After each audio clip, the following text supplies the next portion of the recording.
Puji nama Tuhan. Terima kasih Bapak Ibu atas kehadirannya di acara Devotion hari ini. Terima kasih juga kepada teman-teman semua yang telah ikut terlibat di dalam mempersiapkan acara ini. Kita di dalam Devotion ini selalu ingin membangun keintiman hubungan dengan Tuhan lewat kebenaran firman Tuhan. Dan kita sekarang sedang membahas topik tentang doktrin keselamatan. Kita telah memulainya 2 sesi sebelumnya membicarakan mengenai pertobatan yang sejati, karena keselamatan yang sejati itu selalu diawali dengan pertobatan yang sejati. Jadi kita akan meneruskan topik ini, doktrin keselamatan, dan kita akan masuk ke dalam pembahasan hari ini mengenai hidup baru atau kelahiran baru. Ya, yang kita akan bahas, saya tidak tahu apakah ini akan menjadi 1 sesi mengenai hidup baru atau 2, karena topik ini sangat luas sekali. Jadi saya akan berusaha semaksimal mungkin memberikan pengertian kepada Bapak Ibu. Nah, tapi saya harus memberikan sedikit peringatan bahwa saya tidak ingin memberikan kesan kepada kita semua bahwa lewat pengajaran ini seolah-olah itu untuk diselamatkan, untuk lahir baru itu adalah sesuatu yang sangat sulit untuk dialami. Karena sesungguhnya itu tidak benar. Karena keselamatan itu, lahir baru itu adalah sesuatu proses yang sangat mudah sekali. Kita hanya perlu meresponnya. Ya, Tuhan Yesus telah melakukan segala sesuatu untuk mungkin itu terjadi dalam hidup kita. Jadi tidak sulit.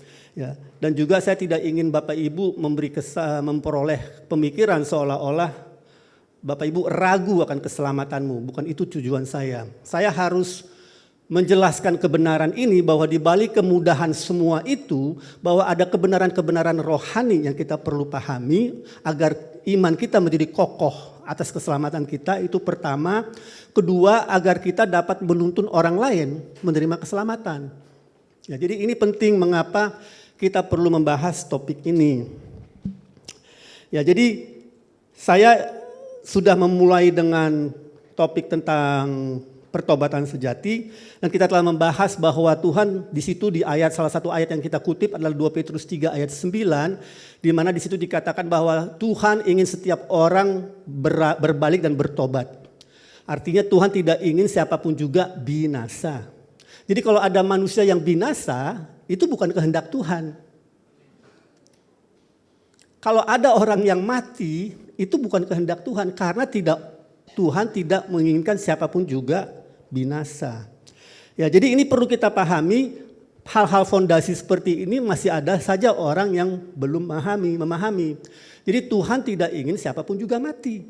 Tuhan tidak ingin siapapun juga binasa. Nah, bagaimana caranya agar kita tidak binasa? Ya, kita perlu dilahirkan kembali.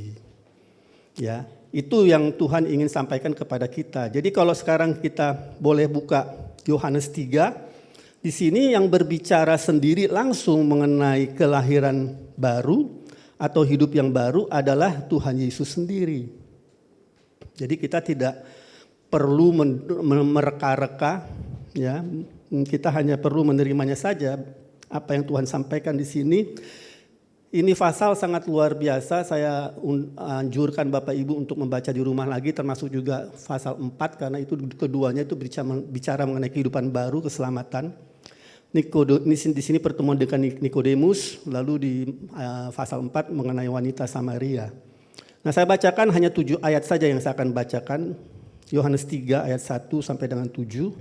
Adalah seorang Farisi yang bernama Nikodemus, seorang pemimpin agama Yahudi. Ia datang pada waktu malam kepada Yesus dan berkata, "Rabi, kami tahu bahwa engkau datang sebagai guru yang diutus Allah, sebab tidak ada seorang pun yang dapat mengadakan tanda-tanda atau mujizat-mujizat yang engkau adakan itu jika Allah tidak menyertainya." Mujizat adalah appetizer untuk keselamatan. Itu pentingnya mujizat. Lalu ayat 3, Yesus menjawab katanya, "Aku berkata kepadamu, sesungguhnya jika seorang tidak dilahirkan kembali, ia tidak dapat melihat kerajaan Allah." Wah, Tuhan Yesus itu langsung straight to the point. Saya suka sekali ini pasal. Lalu ayat 4, kata Nikodemus kepadanya, "Bagaimanakah mungkin seorang dilahirkan kalau ia sudah tua? Dapatkah ia masuk kembali ke dalam rahim ibunya dan dilahirkan lagi?" Jawab Yesus, "Aku berkata kepadamu, sesungguhnya jika seorang tidak dilahirkan dari air dan roh. Ini satu kata, air dan roh. Lahir baru dari air yang pada umumnya melambangkan firman dan roh. Tidak bisa ada orang lahir baru tanpa mendengar firman. Jadi jika seorang tidak dilahirkan dari air dan roh, ia tidak dapat masuk ke dalam kerajaan Allah. Apa yang dilahirkan dari daging adalah daging dan apa yang dilahirkan dari roh adalah roh. Janganlah engkau heran karena aku berkata kepadamu, kamu harus dilahirkan kembali. Tuhan tidak ingin siapapun juga binasa dan Tuhan memberitahu jalan keluarnya. Bagaimana caranya?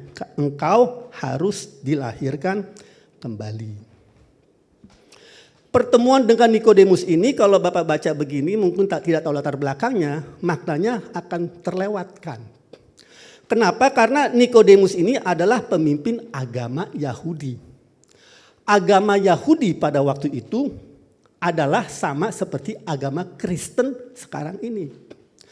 Kalau Anda baca di kitab Roma 2 dan 3 dikatakan di situ bahwa titah-titah Allah, the oracles of God were given to the Jews.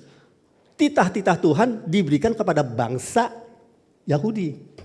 Bahkan di Yohanes 4 Tuhan Yesus berkata gini kepada wanita Samaria, keselamatan datangnya dari bangsa Yahudi. Jadi bangsa Yahudi pada waktu itu membawa titah-titah Allah, the oracles of God, dan membawa keselamatan. Tapi sejak Matius 16 ayat 18 Tuhan Yesus berkata begini kepada Petrus, di atas batu karang ini aku akan bangun gerejaku. Sejak saat itu gereja membawa berita keselamatan, bukan bangsa Yahudi lagi. Jadi sesungguhnya Nikodemus ini ibaratnya dia seorang pendeta zaman sekarang. Dan dia tidak tahu masalah rohani tentang kelahiran baru.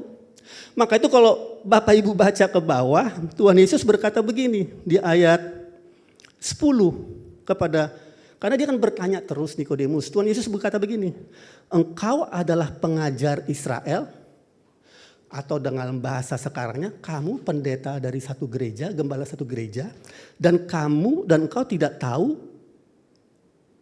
hal-hal seperti ini. Tidak mengerti hal-hal seperti ini. Nah ini masalah ini serius.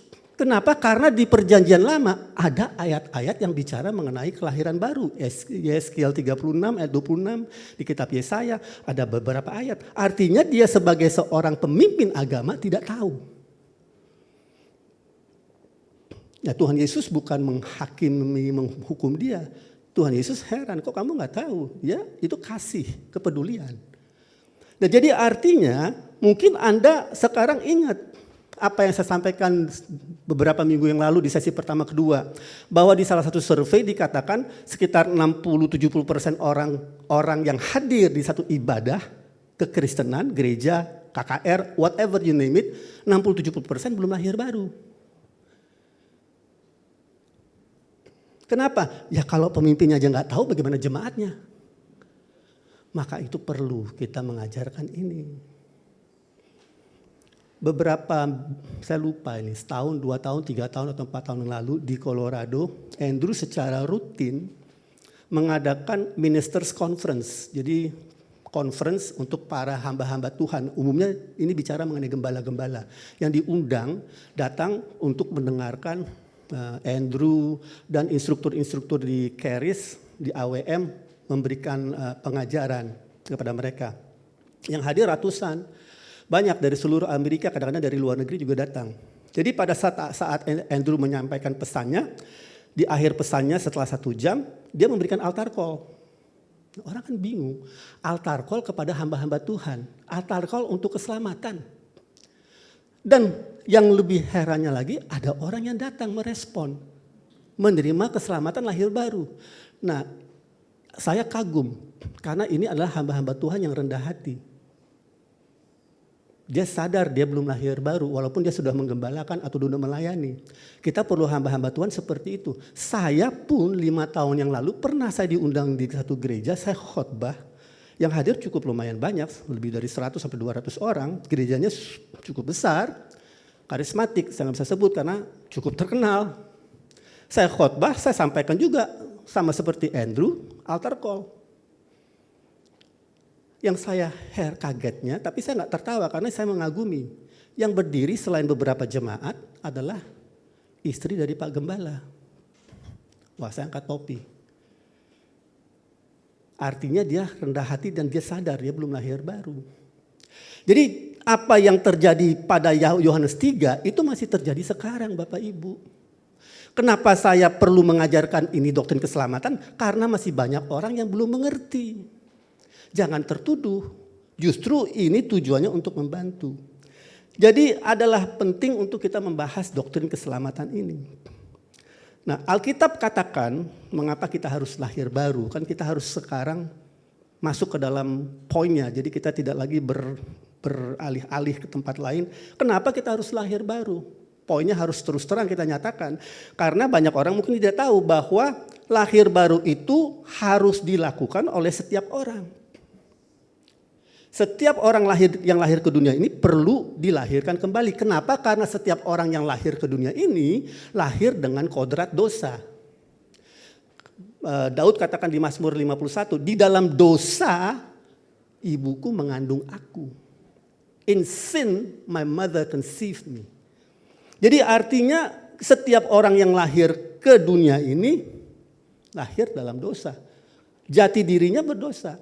Anda bukan orang berdosa karena berbuat dosa, kita bukan orang berdosa, bukan berbuat dosa lalu jadi menjadi orang berdosa. Kita justru karena kita orang berdosa, kita melakukan dosa. Enggak terbalik. Jadi natur kita, kodrat kita adalah manusia berdosa. Nah, kalau manusia lahir di dalam dosa, kodratnya berdosa, sekarang manusia itu baca Alkitab, dia ke gereja, dia berikan perpuluhan. Apakah dia berhenti menjadi manusia berdosa? Apakah dia berubah menjadi manusia tidak berdosa?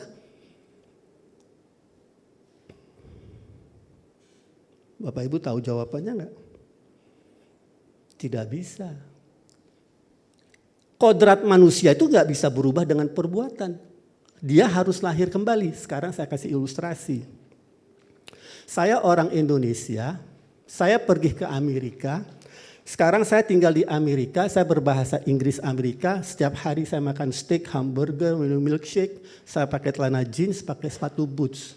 Apakah saya langsung menjadi orang Amerika? Tidak. Saya harus datang ke Departemen Kehakiman Amerika. Saya menanggalkan warga negara Indonesia saya menerima warga negara Amerika. Baru saya menjadi orang Amerika. Nah, itu yang kita perlu lakukan. Kita perlu datang ke Departemen Kehakiman Kerajaan Sorga, menanggalkan warga negara dunia kita, menerima warga negara kerajaan sorga. It's the same thing. Jadi ini yang kita perlu pahami. Bahwa ini bicara perubahan jati diri, kodrat. Nah, sekarang saya tanya kepada Bapak Ibu.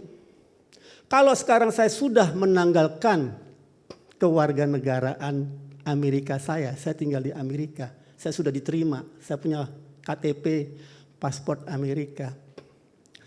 Lalu saya berhenti makan steak, berhenti minum milkshake, berhenti pakai jeans, saya pakai batik sekarang, makan tempe atau gado-gado. Apakah saya berhenti menjadi orang Amerika? Enggak kan? Saya sudah lahir baru, saya berhenti baca Alkitab, saya berhenti ke gereja, saya berhenti berdoa. Apakah saya berhenti menjadi orang Kristen? Sama. Sama. Kita bukan bicara perbuatan, kita bicara jati diri. Maka itu banyak orang Kristen gak mengerti ini, yang mereka lakukan menghakimi berdasarkan perbuatan lahirnya. Terjadilah keretakan di dalam gereja. Nah, jadi Ini yang kita mesti pahami. Bahwa walaupun saya sekarang sudah di Amerika, saya melanggar hukum Amerika pun, kewarganegaraan saya tidak hilang. Sebagai orang Kristen, saya berbuat dosa pun, saya nggak berhenti menjadi orang Kristen. Dosamu nggak membuatmu menjadi non-Kristen. Kalau dosamu membuatmu menjadi non-Kristen, berarti waktu Anda lahir ke dunia ini, Anda belum lahir baru, Anda orang berdosa menurut Alkitab, Anda berhenti berbuat dosa, berarti Anda langsung menjadi orang Kristen. Tidak. Perbuatan kita tidak bisa mengubah jati diri kita. Hanya pencipta kita yang bisa mengubah jati diri kita. You have to come to him. Kita harus datang kepada dia. Perbuatan itu tidak mengubah apa-apa, jati dirimu tetap sama. Maka itu sekarang kita harus dilahirkan kembali. Ya, kalau saya orang Kristen, saya masih tetap berbuat dosa, saya tidak berhenti menjadi orang Kristen, saya hanya menjadi orang Kristen yang bodoh karena berbuat dosa. Ya. Nah, kita buka ayatnya. Ini dijelaskan di Roma 6 ayat 20 dan ayat 22. Saya nggak mau mendalami ini terlalu banyak karena nanti kita akan terlalu berlama-lama di sini. Tapi ini yang menjelaskannya, apa yang saya baru sampaikan tadi. Ayat 20 berkata, sebab waktu kamu hamba dosa, kamu bebas dari jati diri yang benar. Ini arti dari kalimat dari ayat ini. You were free from righteousness, dari kebenaran diri. Jadi artinya jati dirinya, bukan perbuatannya. Kamu masih hamba dosa, jati dirimu adalah berdosa. Setelah lahir baru, ayat 22, Roma 6 ayat 22 berkata, sekarang setelah kamu dimerdekakan dari dosa, setelah kamu menjadi hamba Allah, kamu beroleh buah yang membawa kamu kepada pengudusan. Kata beroleh ini agak sedikit kurang kuat, karena bahasa Inggrisnya you have, Anda memiliki. Artinya Anda sudah selamat, Anda memiliki buah yang membawa kepada pengudusan. Jadi binary, jati dirimu sekarang sudah lahir baru atau belum? Hanya bisa kalau kita datang kepada Tuhan Yesus. Jadi untuk mengubah kodrat kita harus dilahirkan kembali. Kita tidak bisa mengubah kodrat kita, hanya pencipta kita yang dapat mengubah kodrat kita. Maka itu Tuhan Yesus berkata kepada pemimpin agama Nikodemus, kamu harus berubah jati dirimu. Itu bukan satu penghinaan, itu satu nasihat karena kasih. Kalau ada orang yang bertanya kepada saya, Irwan kamu sudah lahir baru enggak? Oh sudah, saya bisa kasih tahu tanggal berapa, jam berapa saya lahir baru. Karena waktu itu memang lahir baru saya agak sedikit dramatis. Pada saat saya dibaptis itu saya tahu kapan. Nah jadi ini perlu kita pahami agar kita dapat menjadi kokoh dalam iman kita dan dapat mengajarkan orang lain. Jadi semua kita harus lahir baru. Kenapa? Karena semua orang dilahirkan dalam dosa. Nah kita kembali kepada Yohanes 3 lagi. Karena pertanyaan Nikodemus ini sangat penting. Dan dia memicu untuk kita memikirkannya. Dan akan saya jelaskan perkara-perkara rohani yang terkandung di dalam pertanyaannya. Ayat 4 dikatakan begini, dia bertanya lagi. Kata Nikodemus kepada Yesus, bagaimana mungkin orang dilahirkan, seseorang dilahirkan kalau ia sudah tua? Dapatkah ia masuk kembali ke dalam rahim ibunya dan dilahirkan lagi? Pertanyaan yang sangat tulus dan rendah hati karena dia nggak mengerti. Nah puji Tuhan kita yang di Keris sudah mengerti mengenai ini. Karena apa? Karena kita sudah tahu bahwa manusia itu terdiri dari 3 bagian, roh, jiwa, dan tubuh. 1 Tesalonika 5 ayat 23. Dan kalau kita bicara yang dilahirkan kembali, kita bicara mengenai roh kita. Ya, kita tahu itu dan itu sangat kental diajarkan di sekolah Keris. Jadi karena kita terdiri dari 3 unsur, roh, jiwa, dan tubuh, kita manusia rohani, punya jiwa, tinggal di dalam tubuh. Kalau hewan, dia adalah makhluk yang punya jiwa, tinggal di tubuh. Dia nggak punya roh.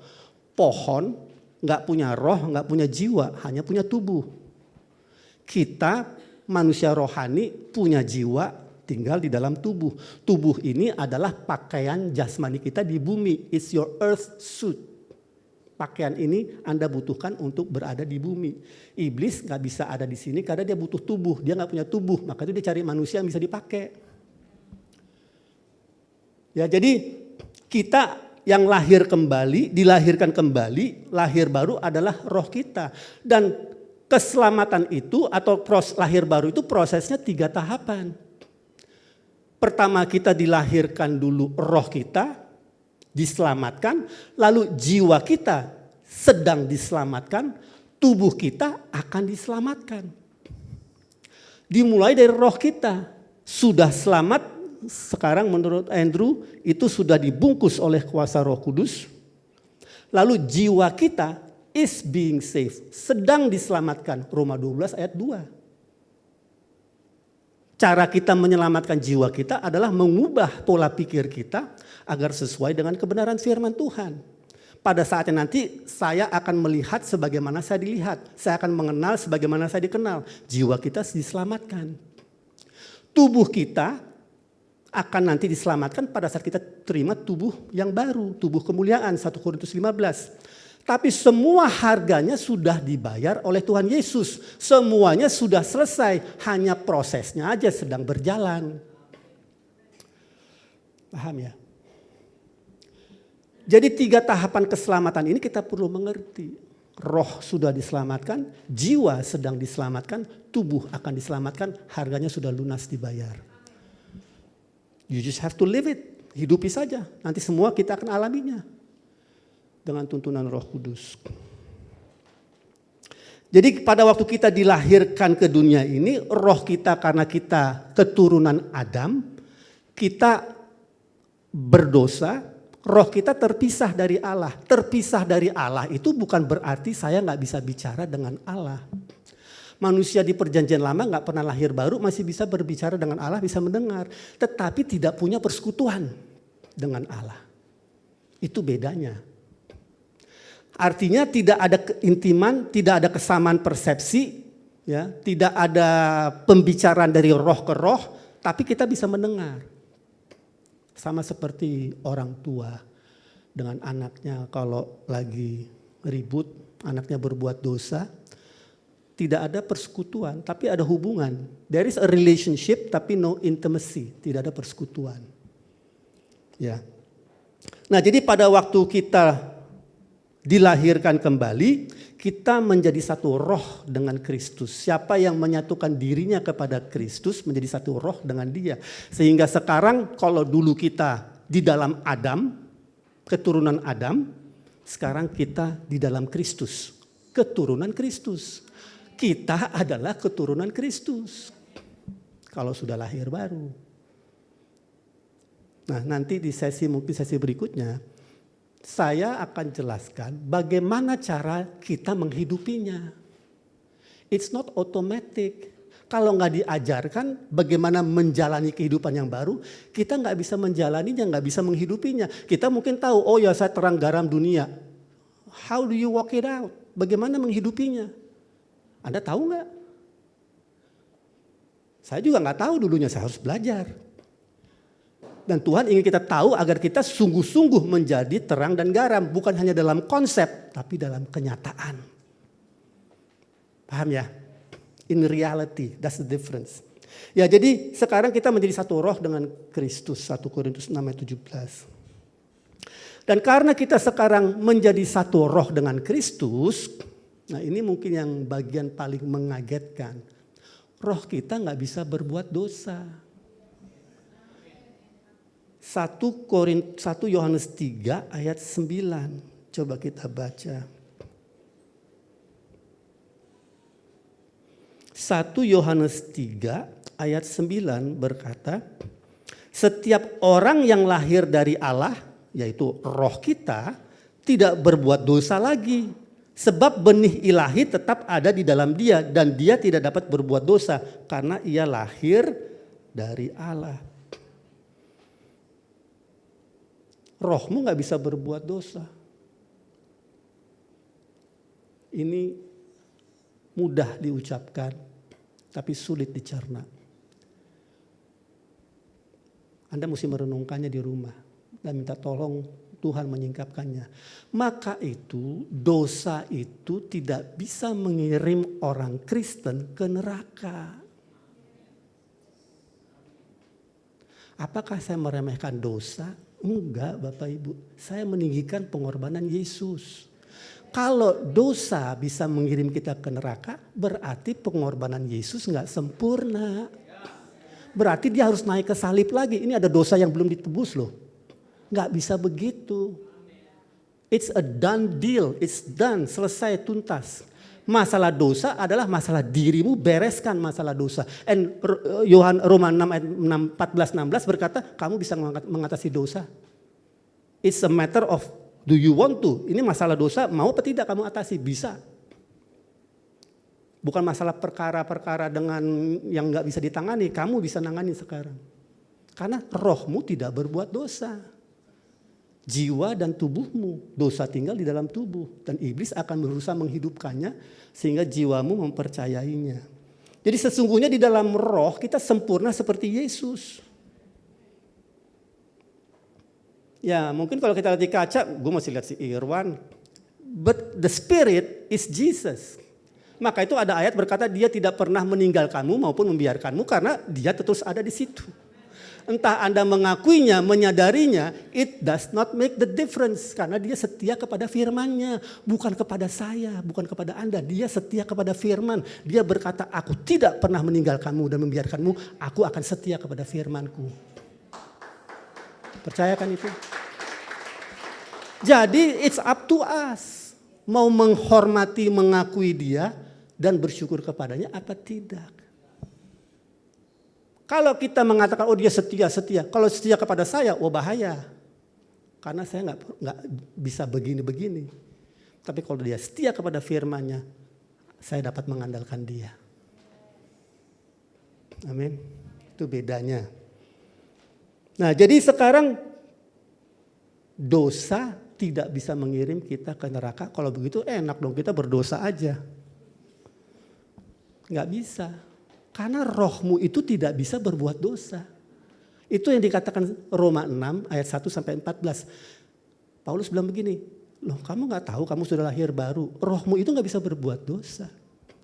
Yang justru keinginan berbuat dosa itu masih ada bukan karena rohmu. Itu karena manusia lamamu yang sudah mati, dia sudah dikuburkan waktu kamu dibaptis selam. Dia sudah dikuburkan. Tapi manusia lamamu sudah tidak ada, tapi dia meninggalkan apa yang disebut di Alkitab the body of sin. Artinya ada benteng di dalam jiwamu, emosimu yang dia tinggalkan, yang kita harus runtuhkan. Bukan rohmu gak berbuat dosa. Jadi kita bisa mengalahkan itu lewat perubahan hati dan pikiran kita. Jadi kalau ada orang bilang, kalau gitu gue enak dong gue berbuat dosa aja. Loh kamu gak tahu kamu sudah lahir baru. Rohmu gak bisa berbuat dosa. Nah ini yang perlu diajarkan dari Roma. Ini sebenarnya semua ini kitab Roma ini sangat luar biasa. Tapi saya gak bisa terlalu mendalaminya karena sangat panjang. Ya. Jadi kita sekarang sudah tahu yang lahir baru adalah roh kita, jiwa kita sedang diselamatkan, maka itu adalah penting Bapak Ibu. Saya nggak terlalu mengerti lagi bagaimana menekankannya untuk kita dimuridkan. It is so important, sangat penting. Tuhan Yesus itu yang mengatakannya, kamu harus dimuridkan. Jadikanlah semua bangsa muridku. Itu kehendak hati dia. Keinginannya hati dia. Agar kita diajarkan hal-hal seperti ini bukan hanya diajarkan dalam konsep tapi diteladankan juga. Ya. Nah jadi sekarang saya mau masuk kepada proses lahir baru itu, karena kadang-kadang proses ini membuat kita bingung. Apa sebenarnya yang saya lakukan kalau saya mau lahir baru? Sebenarnya ya mudah. Roma 10 ayat 9 dan 10 menguraikannya secara jelas kepada kita. Kita baca saja ayatnya. Roma 10 ayat 9 dan 10 dikatakan bahwa jika kita mengaku dengan mulut bahwa Yesus adalah Tuhan dan percaya dalam hati bahwa Allah telah membangkitkan dia dari antara orang mati, maka kamu akan diselamatkan. Ini harus dikutip secara penuh. Anda harus percaya bahwa Yesus telah dibangkitkan dari antara orang mati. Jadi jangan kita menjual Yesus. Udah terima aja Yesus, terima aja. Terima apa? Bapak Ibu.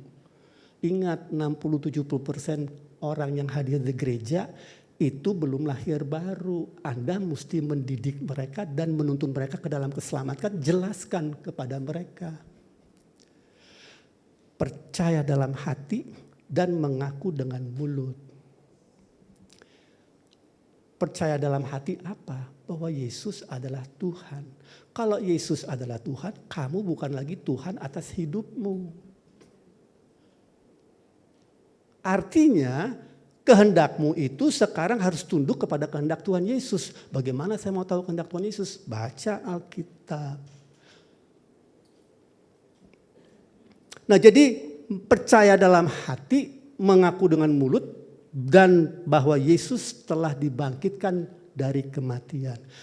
Kenapa?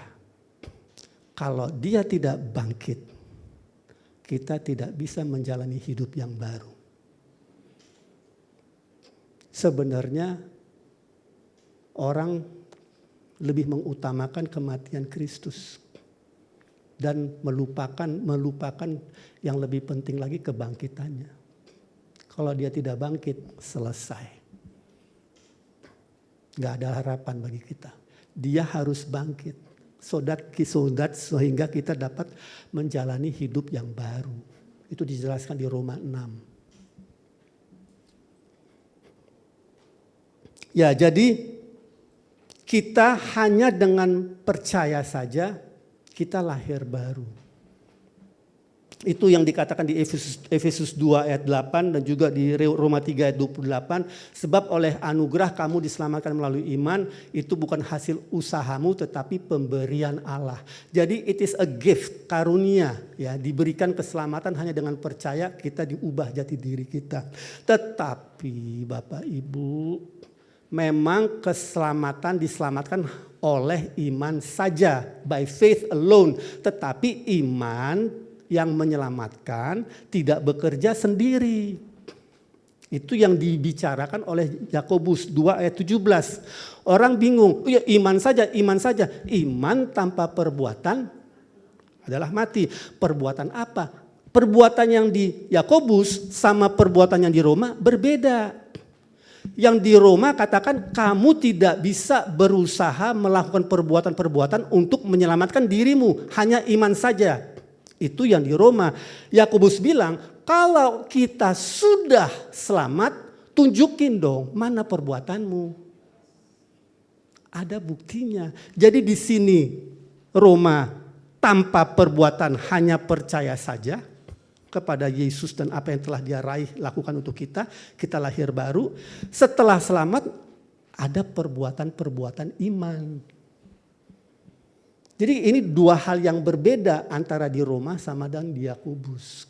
This is called the works of faith. Yang di Yakobus, di sini works of the law. Works of the law, perbuatan hukum Taurat kita nggak perlu. Hanya iman kepada Yesus. Tapi perbuatan iman itu bukti setelah diselamatkan, tunjukkan. Maka itu ada ayat yang berkata, kerjakanlah keselamatanmu. Buktikan dong kepada dunia ini. Maka itu kamu terang dan garam, Tuhan ingin memamerkanmu ke dunia. Paham ya? Tapi dipersiapkan dulu lewat pemuritan.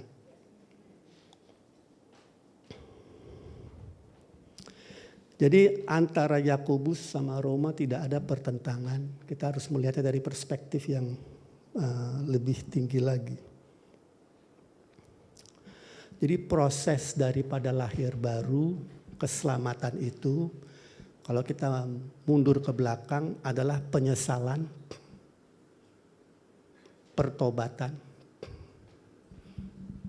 lalu lahir baru.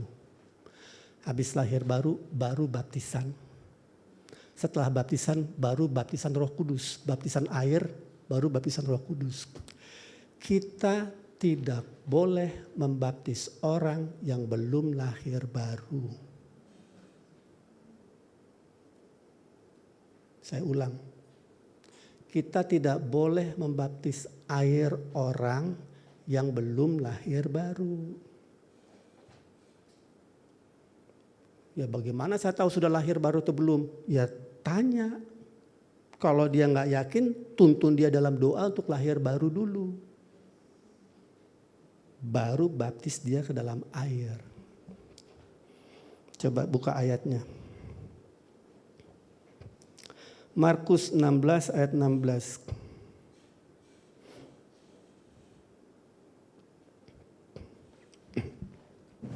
Markus 16 ayat 16. Siapa yang percaya lalu dibaptis akan diselamatkan, tetapi siapa yang tidak percaya akan dihukum. Bukan siapa yang tidak dibaptis akan dihukum, siapa yang tidak percaya akan dihukum. Faith is the fondasi, iman adalah fondasinya. Nah sekarang kita buka ke Kisah Para Rasul 8. Ini banyak sekali contoh-contoh, jadi nanti kalau Bapak Ibu agak kewalahan silahkan nonton lagi nanti di videonya untuk diulang-ulang. Di sini kita melihat Filipus melayani orang Ethiopia. Orang Ethiopia ini dilayani yang dia sedang membaca kitab Yesaya di keretanya, disusul oleh Filipus. Lalu dia karena dituntun oleh Roh Kudus, lalu dia menjelaskan mengenai apa yang dia baca. Yang dia baca itu tentang Yesus. Jadi dia menjadi percaya. Lalu apa kata si Filipus, orang Ethiopia itu? Dia berkata begini, ayat 36. Jadi Kisah Para Rasul 8 ayat 36. Maka mulailah Filipus berbicara dan bertolak dari nas itu ia memberitakan Injil Yesus kepadanya. Ayat 36. Mereka melanjutkan perjalanan mereka dan tiba di satu tempat yang ada air. Lalu kata sida-sida itu, lihat di situ ada air. Apakah halangannya jika aku dibaptis? Saud Filipus, jika Tuhan percaya dengan segenap hati baru boleh dibaptis. Paham Bapak Ibu? Baru boleh dibaptis. Boleh kata dia. Jawabnya, aku percaya bahwa Yesus Kristus adalah anak Allah. Lalu orang Ethiopia itu menyuruh menghentikan kereta itu dan keduanya turun ke dalam air, baik Filipus maupun sida-sida itu, dan Filipus membaptis dia. Jadi ini ada prosesnya, ada urutannya. Memang Bapak Ibu di dalam kekristenan itu kita tidak harus terlalu disiplin di dalam proses itu. Yang penting sikap hati kita kepada Tuhan dan kepada firman-Nya. Kalau kita baca di Kisah Para Rasul 10, di situ perwira Romawi itu dia bahasa roh dulu baru dia dibaptis. Ya, jadi urutannya juga nggak sesuai dengan apa yang tertera di Alkitab, tapi it's okay. Tuhan melihat hati ya, manusia melihat apa yang dari luar, Tuhan melihat hati, itu yang dikatakan di 1 Samuel. Oke, nah sekarang apa yang dimaksud, apa arti dari kelahiran kembali, kelahiran baru. Nah saya mau katakan bahwa lahir baru itu bukanlah perubahan perilaku. It is not behavior modification. It is total transformation. Jadi seringkali kalau kita mengira lahir baru itu behavior modification, kita sesungguhnya sedang berpikir secara agamawi. Harus begini, harus begitu, harus begini, harus begitu. Bukan, behavior modification itu bukan lahir baru. Lahir baru itu Anda lahir di dalammu, sehingga dari situ secara perlahan-lahan dengan kita mengubah pola pikir kita, terjadilah perubahan perilaku. Behavior modification terjadi di kemudian hari. Lalu lahir baru itu tidak hanya menghasilkan hidup yang diubahkan, tetapi hidup yang dipertukarkan. Jadi artinya apa yang Tuhan Yesus miliki diberikan kepada kita, kebenaran diri dan segala-segala berkat-berkatnya. Apa yang seharusnya kita tanggung, dosa penghukuman, ditimpakan kepada Kristus. Jadi terjadi pertukaran ilahi, pertukaran kehidupan itu yang terjadi sebagai orang Kristen. Jadi hidup kita adalah bukan kita lagi, tetapi Kristus yang tinggal di dalam kita. Jadi hidup kita diredeem, ditebus dari kerajaan gelap, kerajaan dunia, dipindahkan kepada kerajaan terang. Lalu ada yang istilah dalam bahasa Inggrisnya justification, dibenarkan, artinya semua dosa-dosa kita sudah dihapus. Tapi jangan salah, gak berhenti di situ. Kenapa? Ilustrasi lagi. Kalau ada orang sekarang dihukum oleh pengadilan karena dia membunuh, dia mencuri, dia memperkosa, masuk penjara. Setelah itu dosa-dosanya dibayar, dia dikeluarkan dari penjara. Berubah nggak jati dirinya? Tidak. Kita tidak berhenti pada posisi justification. Kita menerima kebenaran diri Kristus di dalam diri kita. Itu prosesnya sehingga kita menjadi Kristus kecil karena ada Kristus besar yang tinggal di dalam kita. Saya nggak mau lanjutin lagi karena ini terlalu banyak yang Bapak Ibu harus telan hari ini. Karena ini topik sangat luas, tapi intinya kita bicara mengenai jati diri yang baru. You are not the same person. Anda bukan orang yang sama kalau Anda sudah lahir baru. Anda harus belajar menghidupi kehidupanmu yang baru. Nanti kita akan belajar di sesi berikutnya mengenai hal ini. Tapi saya hanya ingin meletakkan fondasinya dulu. Ya, bahwa masa depanmu itu lebih indah daripada masa lampaumu. Walaupun masa lampaumu indah, itu gak ada apa-apanya dibandingkan masa depanmu di dalam Kristus. Amin. Dan kita sedang menuju ke sana. Anda memiliki identitas baru, jati diri baru. Jati dirimu itu connects you to your future in Christ. Jati dirimu yang baru itu menghubungkanmu ke masa depanmu di dalam Kristus. Masa depan yang penuh harapan, yang sangat luar biasa. Puji nama Tuhan. Saya sudah selesai. Nanti ada doa di sini. Para pendoa nanti akan mendoakan Bapak Ibu yang perlu didoakan, apapun pergumulanmu. Tapi sebelumnya saya mau tutup dalam doa. Mari kita tundukkan kepala, satukan hati. Bapak, kami mengucap syukur atas kebaikan Tuhan. Kami tahu Tuhan bahwa apa yang terjadi atas salib kami belum memahami sepenuhnya seperti sepatutnya kami memahaminya. Dan kami tahu dibutuhkan waktu, pengalaman bersama dengan Tuhan, keindahan yang terjadi di sana.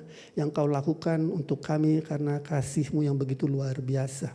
Bapa, terima kasih untuk kebenaran firman Tuhan yang telah Engkau ditaburkan di tempat ini. Kami mengucap syukur bahwa firman itu hidup. Karena Roh Kudus yang menghidupkannya di setiap hati yang rindu untuk bertumbuh di dalam Tuhan. Sehingga nama-Mu saja yang dimuliakan. Dalam nama Yesus Kristus kami ucap syukur. Haleluya. Amin. Terima kasih Bapak Ibu.